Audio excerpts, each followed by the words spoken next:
¿Te has puesto a pensar en algún momento cómo se escribió la Biblia hebrea? De eso trataremos en este podcast. Ese será el tema. ¿Cuál es el origen y cómo se escribió la Biblia hebrea? Ministerios 7:10.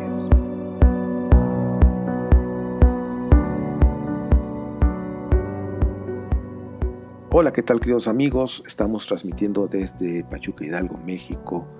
Y pues hoy estamos con un programa especial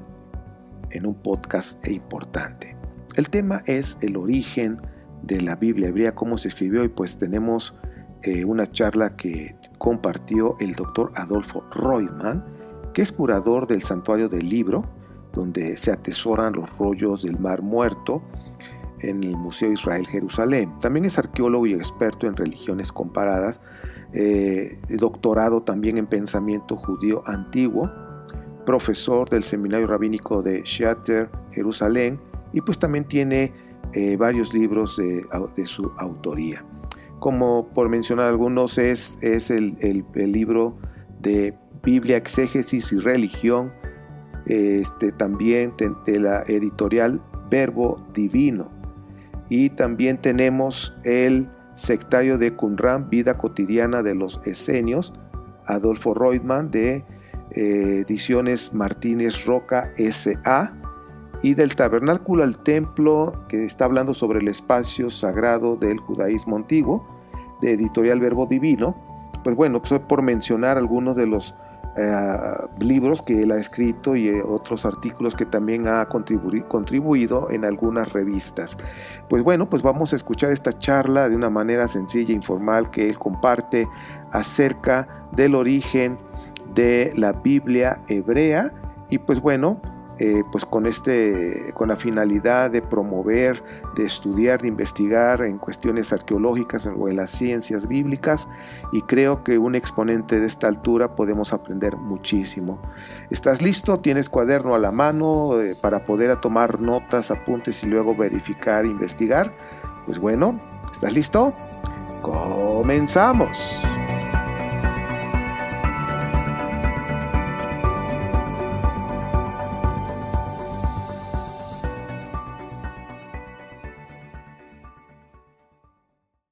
Los orígenes del pueblo de Israel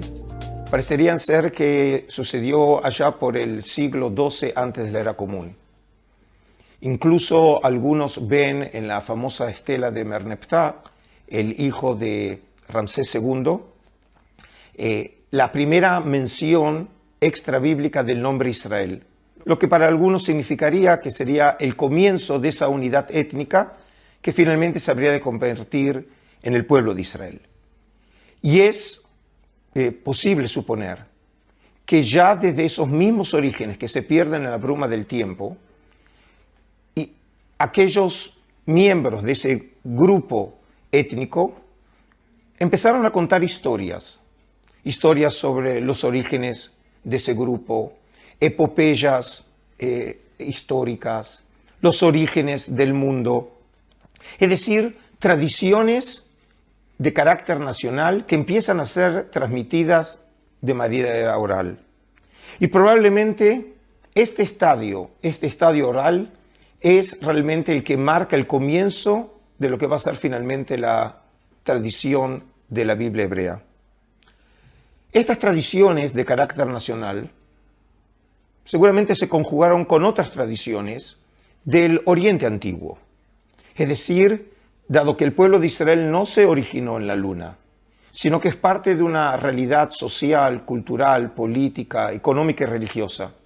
Probablemente comenzó también a estar en contacto con otros pueblos y por lo tanto hacerse eco de tradiciones legales, tradiciones de sabiduría, rituales, liturgia, que empezaron a formar entonces parte de este cuerpo que llamamos el pueblo de Israel. Pero a partir de los orígenes del Israel como unidad política, lo que nosotros conocemos en la tradición bíblica como los reinos de Israel y de Judá,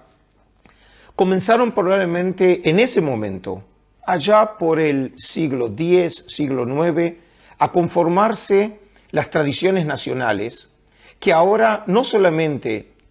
eran un eco de esas tradiciones orales o de las tradiciones del Oriente Antiguo, sino ahora también reflejaban las tradiciones propias de la nación. Y en ese caso las tradiciones podían ser eco de hechos o sucesos históricos, en otros casos, por ejemplo, tradiciones cultuales, en otros casos, por ejemplo, palabras de los profetas.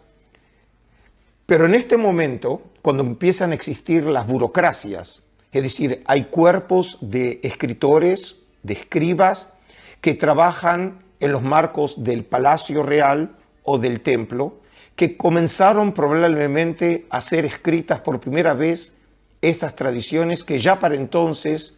tenía siglos. Este proceso, del cual casi no tenemos ningún testimonio arqueológico, parecería ser que llega a un momento de maduración, algo así como para el siglo VIII antes de nuestra era. Este proceso que llamamos de alfabetización se manifiesta por medio de la arqueología a través de los que llamamos las ostracas. Son cerámica escritas en tinta que en yacimientos arqueológicos comienzan a ser encontradas y que muestran en este caso la capacidad de leer y de escribir no solamente por parte de los escribas o profesionales de las burocracias del templo o del palacio, sino realmente pueden ser simplemente por gente común o incluso oficiales de algún puesto de defensa de avanzada, que muestran que la alfabetización se había popularizado en la tierra de Israel para alrededor del siglo VIII. Pero si tenemos que marcar un punto de inflexión, un punto el cual podemos decir que a partir de aquí sería el punto inicial de lo que finalmente habremos de conocer como la Biblia hebrea,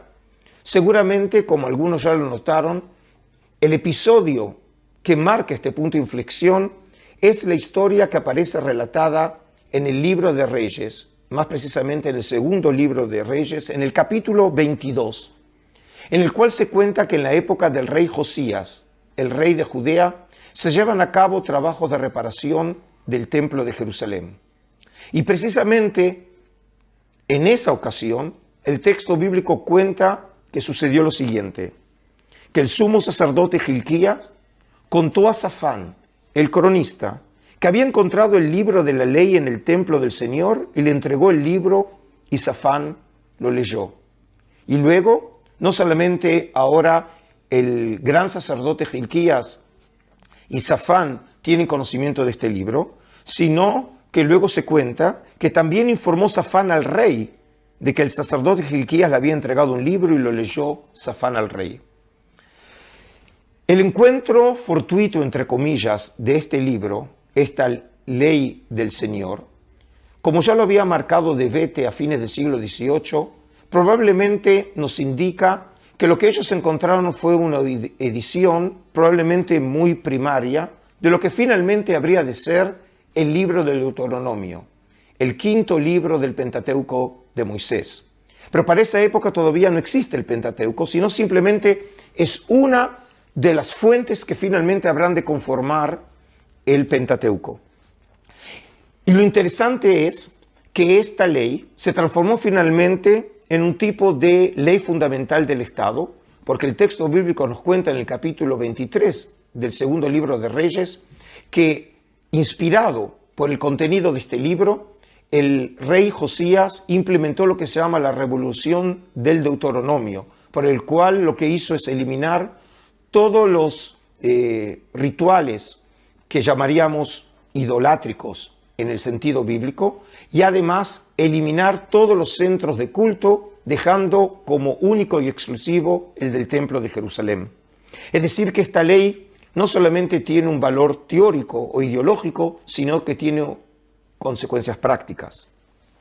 Esta misma importancia de un texto escrito como ley fundamental del Estado aparece reflejado incluso en la propia legislación del Deuteronomio, en el capítulo 17, en donde el texto dice, aludiendo a lo que habría de hacer el futuro rey cuando el pueblo de Israel entrara a la tierra de Canaán, entre las obligaciones que habría de llevar a cabo el rey, el texto dice lo siguiente: cuando el rey tome posesión del poder, mandará que le hagan una copia escrita de esta enseñanza, tomada del original que está al cuidado de los sacerdotes levitas. Y siempre tendrá esa copia consigo y la leerá todos los días de su vida, para que aprenda a reverenciar al Señor, su Dios, a respetar todo el contenido de esta enseñanza y a poner en práctica sus mandatos. Es decir, que ahora el rey también se verá sometido a la ley y tendrá que copiar esa ley como un libro que le servirá como guía de enseñanza para seguir su política, cosa que muestra realmente que la ley está por sobre incluso la autoridad real.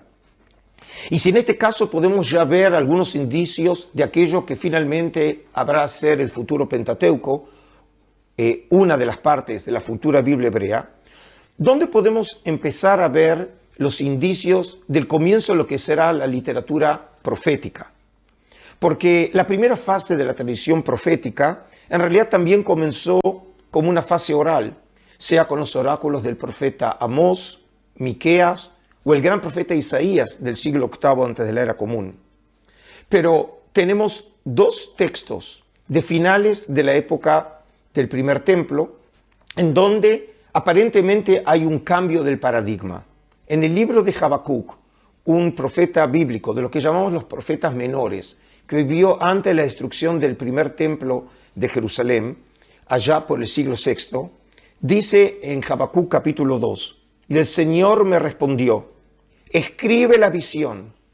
y haz que resalte claramente las tablillas para que pueda leerse de corrido. Es decir, aparece aquí una orden bíblica por el cual el Dios de Israel le ordena al profeta de escribir la visión. Es decir, ya no simplemente su obligación es de transmitir oralmente la palabra de Yahvé, sino que la escriba.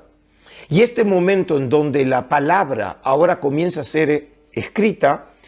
se manifiesta de una manera clara en un episodio que no tiene ningún paralelo en la tradición bíblica, que es en el libro de Jeremías, el gran profeta de la destrucción del templo, allá por el siglo VI, en Jeremías 36, donde el Dios de Israel le ordena al profeta escribir las profecías que había profetizado durante años. Y el texto dice así: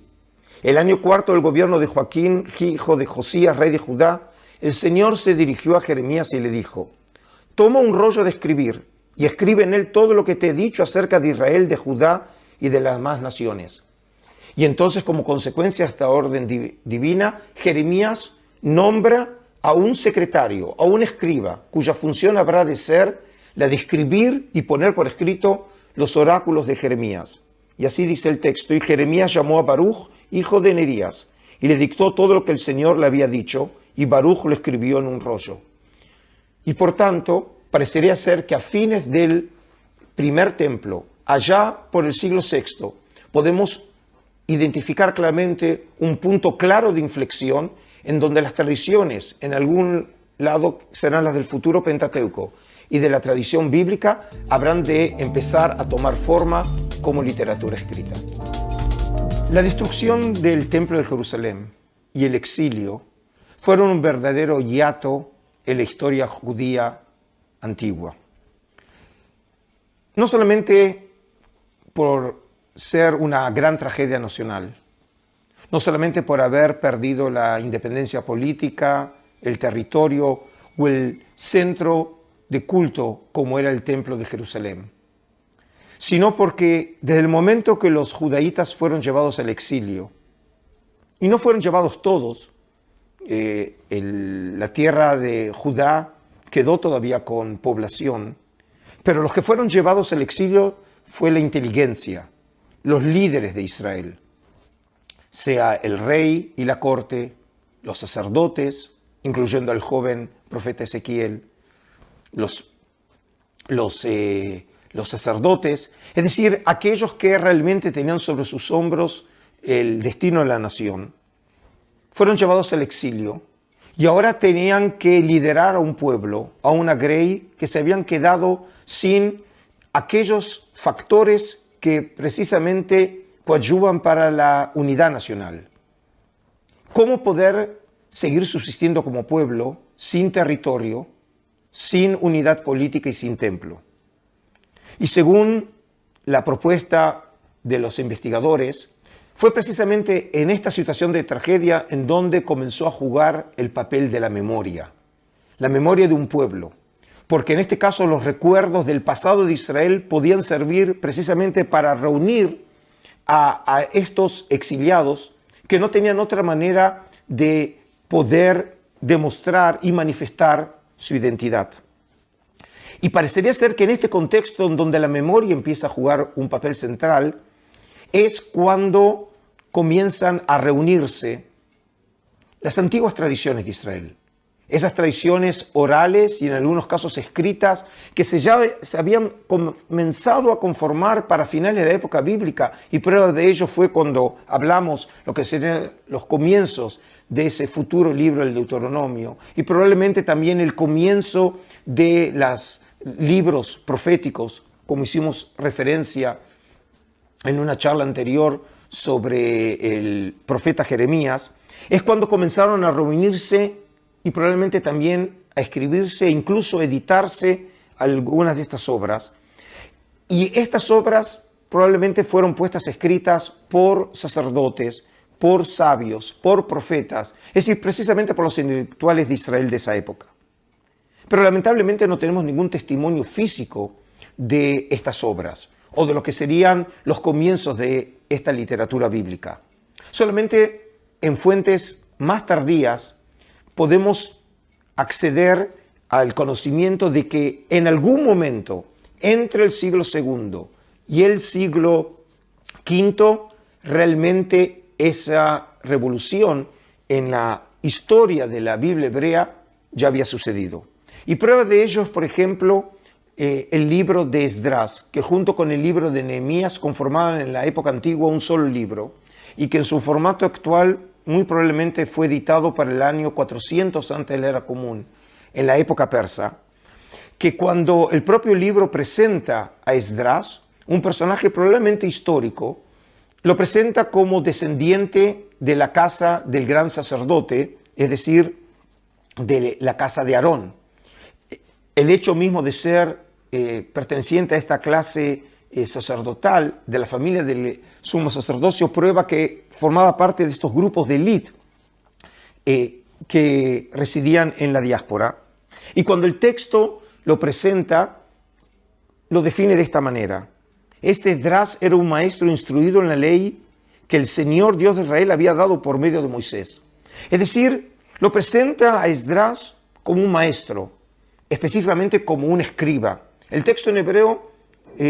lo llama Sofer Ma'ir Betorat Moshe, es decir, un escriba experto,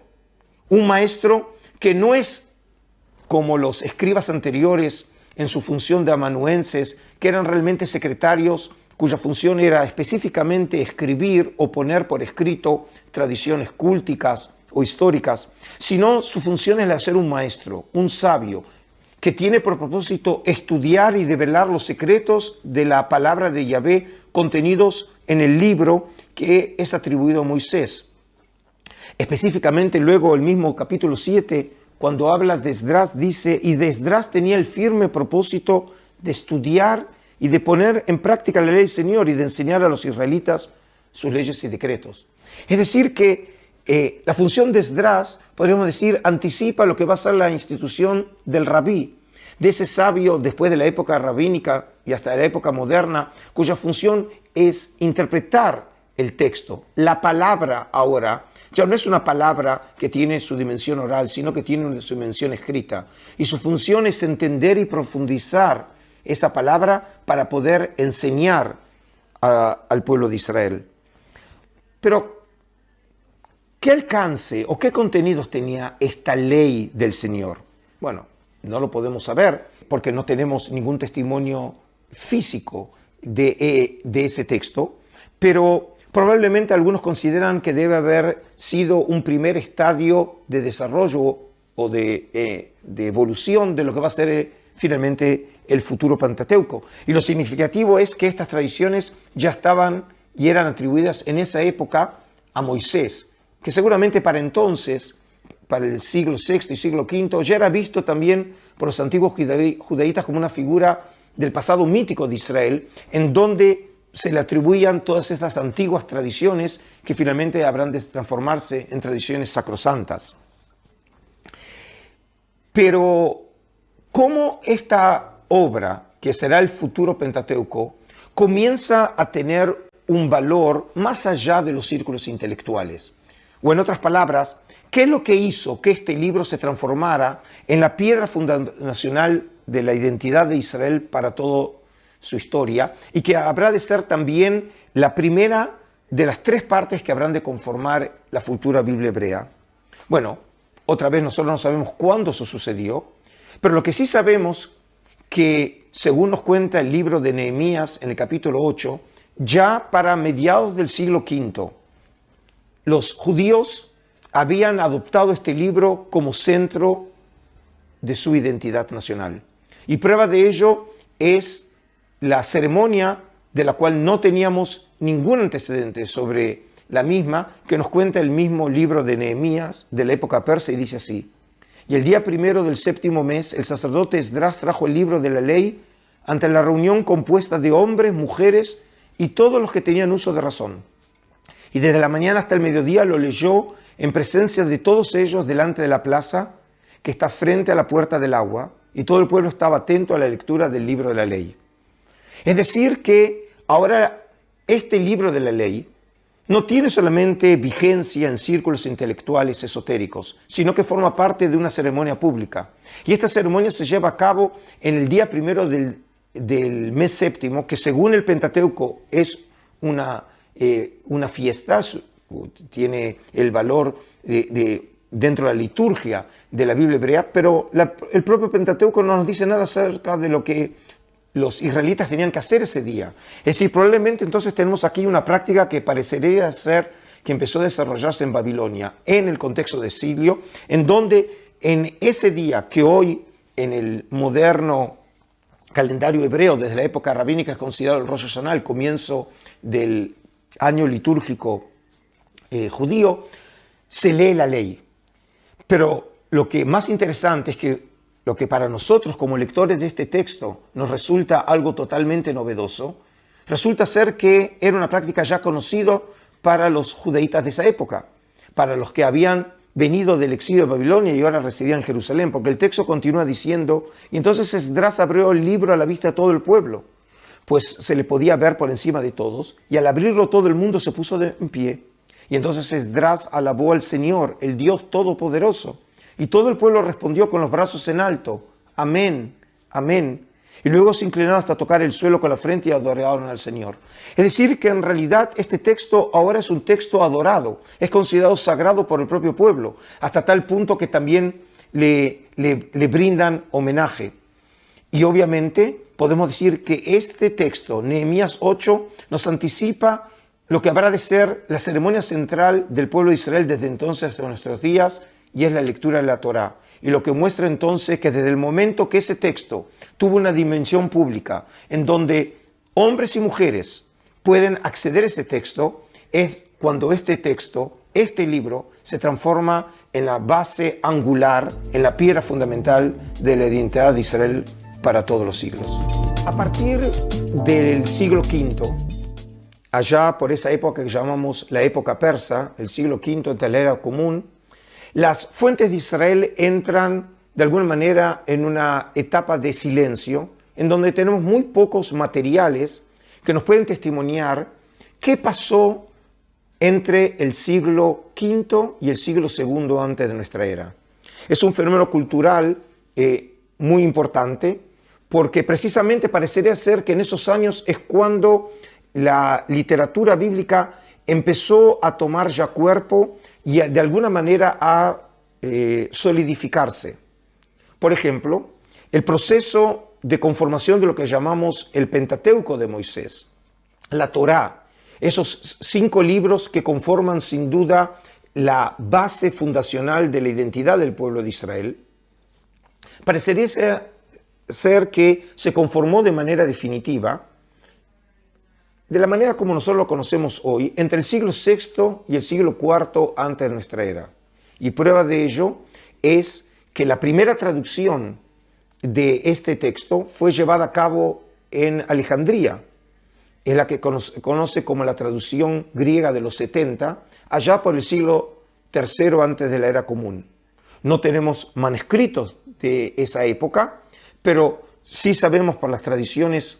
literarias que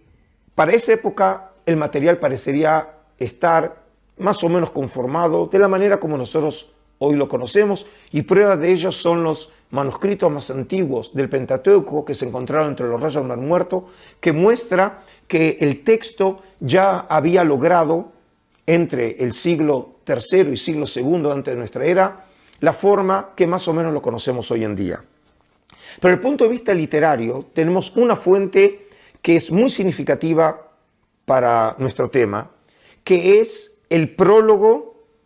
de una obra que se llama el Eclesiástico, que es una obra apócrifa para los judíos y protestantes y un libro deuterocanónico o sagrado para los católicos desde el Concilio de Trento del siglo XVI. Es una obra que la conocemos en griego porque fue preservado precisamente por esta traducción griega de la Septuaginta, y sabemos hoy que fue escrita allá por el primer tercio antes del siglo II por un sabio de Jerusalén llamado Simón, hijo de Ben Sirá. Pero esa obra nos era conocida no en su original hebreo, sino realmente a partir del griego y de traducciones después hechas a partir del griego, y solamente mucho tiempo después se habrán de conocer testimonios del texto hebreo entre las páginas de la Guinizá del Cairo, halladas por Solomon Schechter a fines del siglo XIX, y luego también fragmentos del libro de Ben Sirá en su versión hebreo en 2 cuevas de las cuevas de Qumran, e incluso también un manuscrito de Ben Sirá en hebreo hallado por Yigael Yadin, el gran arqueólogo israelí, entre 1963 y 1965 en Masada. Y lo interesante en esta obra es que existe un prólogo escrito por el traductor de la obra al griego, que sabemos por el texto mismo que fue el nieto de Ben Sirá, que llegando a Egipto se dio cuenta que la obra de su abuelo, de este gran intelectual jerosolimitano, no era conocida en Egipto, y entonces decidió traducirla. Y gracias a ese prólogo tenemos la información del trasfondo de esta traducción hecha por el nieto de Ben Sirá. Pero fíjense lo que dice en esta introducción. La ley, los profetas y los demás libros que fueron escritos después nos han transmitido muchas y grandes enseñanzas. Es decir, cuando alude realmente a los textos que le habían servido de inspiración a su abuelo para escribir este libro de sabiduría, que así se lo llama el libro de sabiduría o el eclesiástico de Ben Sirá, alude a 3 grupos de libros: la ley, los profetas y los demás libros. Es decir, que significa que para el siglo II, antes de la era común, parecería ser que ya la sección de la ley o el Pentateuco y la de los profetas parecería ser que ya se había de alguna manera estabilizado, mientras que la tercera, que es lo que nosotros conocemos como los hagiógrafos, todavía estaba en tren de conformación, y por eso los llama como simplemente los demás libros, sin saber a ciencia cierta qué libros específicamente conformaban esa tercera sección. Y luego también continúa en ese prólogo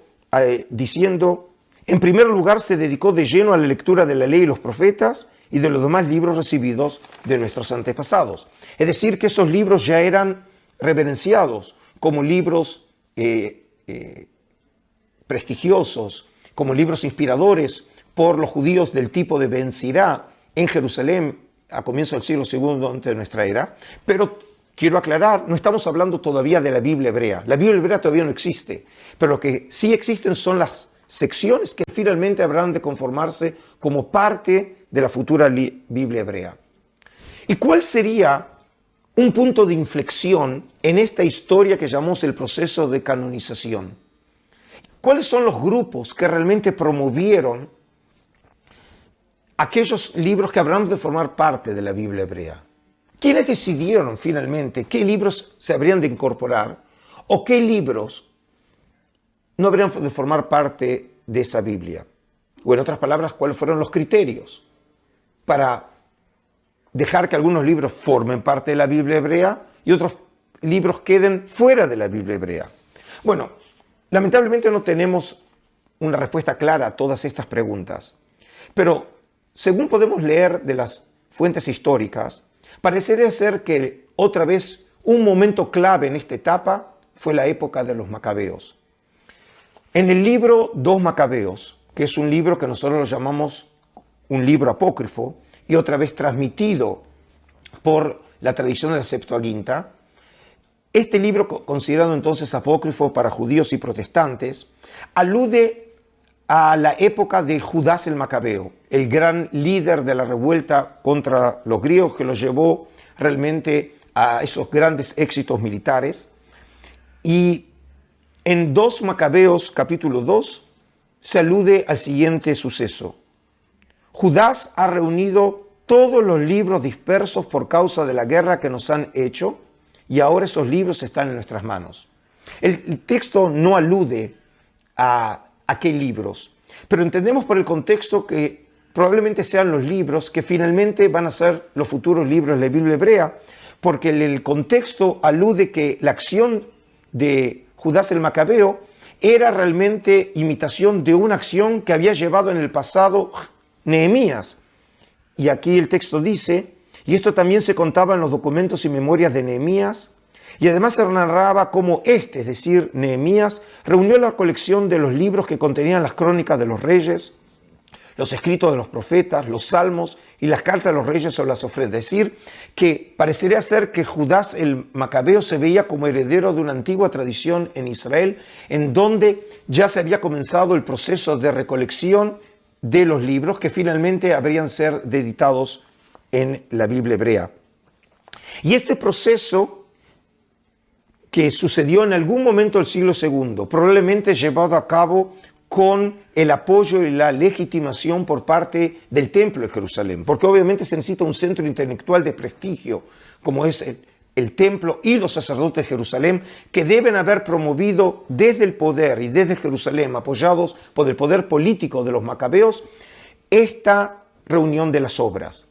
Y que en algún momento debe haber tenido como propósito fundamental servir como texto por el cual promover la unidad nacional. Y creo que de alguna manera esta acción de los macabeos recuerda la acción que muchos siglos después, con el nacimiento del Estado de Israel, precisamente Ben Gurión, el fundador del Estado judío, también vio el poder de la Biblia hebrea como libro que permite unificar a la nación. Es decir, que vemos con siglos de diferencia como dos dirigentes del pueblo de Israel, sea Judas el Macabeo en el siglo II o Ben Gurión en el moderno Estado de Israel en el siglo XX, entendieron el poder del libro, el poder de las escrituras para poder reunir por detrás de esa obra al pueblo de Israel, encontrando en los escritos y en la futura Biblia hebrea un foco de identidad nacional.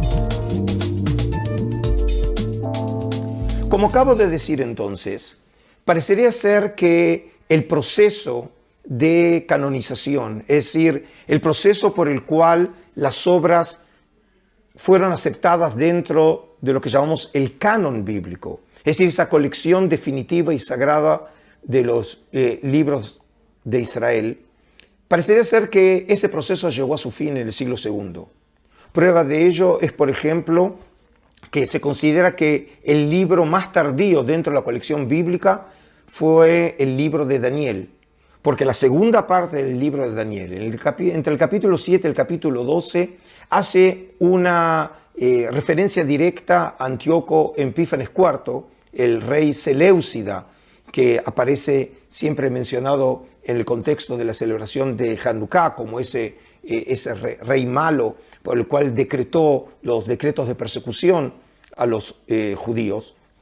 El texto hace referencia directa a las acciones y persecuciones de Antíoco Epífanes IV, pero el autor del libro de Daniel no parece haber conocido sobre la revuelta de los macabeos que estalló en el 167 antes de la era común. En otras palabras, parecería ser entonces que el límite inferior de este proceso llegó finalmente a su punto de culminación allá para finales de la primera mitad del siglo II ante nuestra era. Pero cuando las fuentes mismas reconocen que existiría algo así como una colección definitiva de los libros, de estos libros que llamamos las Escrituras, la Biblia hebrea. Según sabemos, la fuente más antigua que disponemos hoy en día es Flavio Josefo, el gran historiador del pueblo de Israel, que entre las obras que nos dejó hay una obra que se llama El Contrapión. El Contrapión es una obra de carácter polémico en donde Josefo defiende las creencias, los rituales del pueblo de Israel frente a un antisemita llamado Apión. Y en uno de los contextos, la disputa gira en derredor de los libros. La naturaleza diferente de los libros de los judíos frente a la de los griegos. Y dice así Josefo, en el Contrapión, en el capítulo 8.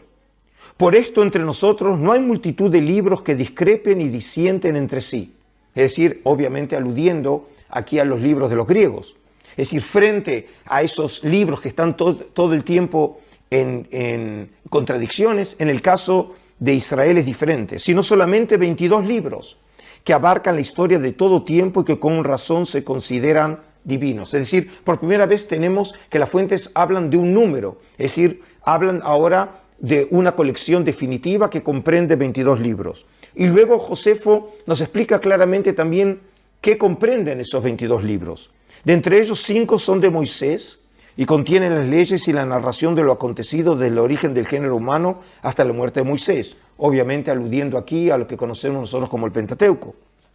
Y este espacio de tiempo abarca casi 3000 años, desde Moisés hasta la muerte de Artajerjes, es decir, el rey griego, que reinó entre los persas después de Jerjes. Los profetas que sucedieron a Moisés reunieron entre 13 libros lo que aconteció en su época. En este caso, Josefo aludiendo a una tradición que la conocemos también en círculos rabínicos, en donde los profetas son considerados los autores de los libros que llevan su nombre. Es decir, Isaías escribió el suyo, Jeremías escribió el suyo.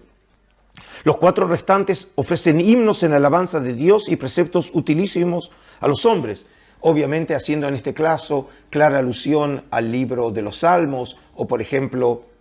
al libro de Proverbios. Y además, desde el imperio de Artajerjes hasta nuestra época, todos los sucesos se han puesto por escrito, pero no merecen tanta autoridad y fe como los libros mencionados anteriormente, pues ya no hubo una sucesión exacta de profetas. Y aquí, de manera interesante, Josefo alude a un hecho que nosotros conocemos y del cual tenemos también testimonios textuales, por el cual, paralelamente a los procesos que llevó precisamente a la redacción y edición final de los libros que finalmente serán los libros de la Biblia hebrea, los judíos escribieron otros libros. Libros que nosotros hoy los llamamos los libros apócrifos o libros pseudoepigráficos, esos libros que finalmente no fueron aceptados dentro del canon bíblico y que por eso en la tradición de Israel son considerados de una importancia menor y en muchos casos incluso desconocidos por buena parte del pueblo de Israel a lo largo de su historia, incluso hoy por los mismos judíos, pero que en esos años todavía no se sabía si iban a formar parte o no de la literatura del pueblo de Israel, y dentro de esta categoría podemos considerar el libro de Judith o los libros de los Macabeos o el libro del Eclesiástico. Pero para Josefo esos libros, y en este caso Josefo refleja seguramente una línea ideológica que seguían en Jerusalén, porque el mismo Josefo era de descendencia sacerdotal y por parte de madre descendiente de los Macabeos, es decir, que representaba la posición oficial del templo de Jerusalén, que consideraba esos libros de menor importancia, porque habían sido escritos en lo que ya los judíos para esa época era la época posbíblica, o posclásica. Es decir, la época de oro había sido la época bíblica y esa época bíblica se había terminado en la época de los persas. Y por eso todas aquellas obras que hubieran sido redactadas después de Artajerjes, es decir, en la época persa tardía, en la época griega y en la época romana, esos libros ya no podían formar parte de esa colección fundamental de Israel que iba a ser la Biblia hebrea. Pero además, Josefo nos dice otra cosa. Parece reflejar una teología y una ideología en derredor de este libro, porque dice así: esto evidencia por qué tenemos en tanta veneración a nuestros libros. A pesar de los siglos transcurridos, nadie se ha atrevido a agregarles nada o a quitarles o cambiarles. Es decir, está aludiendo a lo que llamamos a este estadio de canonización en donde el libro termina siendo una obra definitiva, en donde el texto finalmente se va a transformar en un texto estándar y por lo tanto nadie habrá ni de agregar ni de sacar nada por el estatus sagrado de estas obras. Y agrega algo más: todos los judíos ya desde su nacimiento consideran que ellos contienen la voluntad de Dios, que hay que respetarlos y si fuera necesario morir con placer en su defensa. Es decir, que en este caso la teología que reflejan las palabras de Josefo es que estas obras son obras divinas. Obviamente podemos entender por qué una obra así pueden ser consideradas, por ejemplo, el Pentateuco o las palabras de los profetas, pero dentro de esta categoría significa que también el libro de Esther o la novelita histórica como es la de Ruth, también dentro de esta teología son consideradas ahora como voluntad de Dios, como un texto divino y por lo tanto algo que muestra el carácter sagrado de esta obra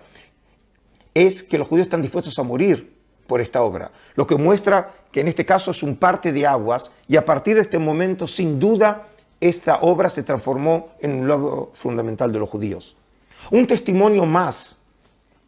es otra obra, en este caso de la literatura pseudoepígrafa judía, que es el cuarto Esdras, que es un libro de carácter apocalíptico del cual conocemos solamente una versión en latín o traducciones a partir de ella, que en el capítulo 14 del libro de Esdras IV hace referencia a una revelación que recibió Esdras, en este caso aludiendo al Esdras que conocemos en la tradición bíblica y de alguna manera jugando el papel de Moisés, y en donde dice que durante ese momento y esos días de revelación, los escribas que oían esa revelación y que escribieron nada menos y nada más que 94 libros. Y el texto dice así: durante estos 40 días libros fueron escritos, es decir, 94 libros. Cuando transcurrieron estos 40 días, el Altísimo me habló de este modo: lo que habéis escrito, y hace referencia aquí a los 24, dadlo a conocer primero a aquel que es digno de ello y también a aquel que no lo es. Es decir, que los 24 serían los libros de la Biblia hebrea, que tradicionalmente también se los conoce como Havdalet Sfarim, es decir, los 24 libros que tradicionalmente conforman la Biblia hebrea. Pero el autor aquí los considera como un libro de carácter popular, que tanto aquellos que tienen mérito como aquellos que no lo tienen pueden leerlo, es decir, es un texto que lo pueden leer todos. Mientras que los restantes, es decir, los 70, estos guárdalos para dado a los sabios del pueblo. En ellos se encuentran la palabra de la luz, la fuente de la sabiduría y una ciencia como un río. Es decir, los 70 libros, es decir, que serán esos libros que llamamos de carácter apócrifo, probablemente incluido el propio libro de 4 Esdras, son libros de carácter esotérico, que solamente los elegidos de Dios pueden leerlos. Y en este sentido, entonces, estos libros, hoy del cual nosotros tenemos testimonio físico, como son, por ejemplo, las obras que se encontraron entre los rollos del Mar Muerto, que tenemos libros como el libro de los Jubileos, como el libro de Enoch, que lo conocíamos en versión etíope, clásico, en Getz, y hoy lo conocemos en versión aramea de hace 2300 años, nos muestran que estos libros en otros círculos, como eran la comunidad del Mar Muerto, como los grupos que se esconden detrás de los libros apócrifos, para ellos había otros libros que también tenían un estatus de libros sagrados, pero que no conformaron o se conformaron en esa Biblia hebrea. Y esta Biblia hebrea entonces, en donde ya parece haberse conformado para fines del siglo I de nuestra era, adquiere finalmente un estatus definitivo en la época rabínica entre el siglo II y siglo III. Y prueba de ello es, por ejemplo, la discusión que encontramos en la Mishnah, ese libro fundamental del rabinismo, editado por Rabbi Judá, el príncipe, a fines del siglo II de nuestra era, donde en el Tratado de Manos dice así: todos los escritos santos vuelven impuras las manos, que es otra expresión para decir que es un libro sagrado. El Cantar de los Cantares y el Eclesiastés vuelven impuras las manos. Rabbi Yehudá dice que el Cantar de los Cantares vuelve impuras las manos, pero respecto al Eclesiastés está controvertido. Es decir, lo que nos muestra que parecería ser todavía para el siglo II hay una polémica en círculos rabínicos, no si los libros van a formar parte o no de la Biblia hebrea. Los libros ya están formando parte, pero algunos se sienten incómodos y no saben bien si esos libros tienen que ser considerados también en un estatus de textos sagrados o no. Pero este es los últimos momentos de este proceso de canonización. De hecho, a partir de esos años, siglo II, siglo III, el texto comienza a ser un texto estándar por el cual los judíos ahora pueden centrar su identidad, precisamente también en otra época de crisis, después de la derrota de la revuelta de Bar Kokhba entre el 132 y 135 en nuestra era, en la tierra de Israel se encuentra en el borde del precipicio, buena parte de los pueblos fueron destruidos y se necesita ahora un foco de identidad nacional. Y nuevamente entonces la Biblia hebrea comienza a jugar ese rol, y a pesar de tener muy pocos testimonios físicos de la transmisión de ese texto a lo largo de los siglos, como en este caso pueden ser algunos fragmentos de la Biblia hebrea hallados en la Genizá del Cairo del siglo VI, del siglo VII, o por ejemplo del manuscrito Ashkar Gilson de la Universidad de Duke en Carolina del Norte, con esas secciones del libro del Éxodo, incluyendo precisamente unas secciones más antiguas de la Biblia hebrea, como es el Canto del Mar de Éxodo 15. Finalmente podemos decir que este proceso de estandarización y de fijación del texto llega a su culminación a los finales del primer milenio. Y para el siglo X de nuestra era, con el famosísimo Códice de Alepo, que nació en Tiberíades, allá por el siglo X, se fija definitivamente el texto masorético, el Textus Receptus, que va a ser el texto final que habrá de servir de base para todas las ediciones de la Biblia hebrea, sea en hebreo o en sus traducciones desde entonces hasta el día de hoy.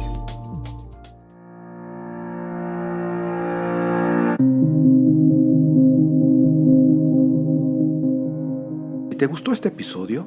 ayúdanos a llegar a más personas. Compártelo en todas tus redes sociales. Y no olvides, búscanos en Google como Ministerios 710.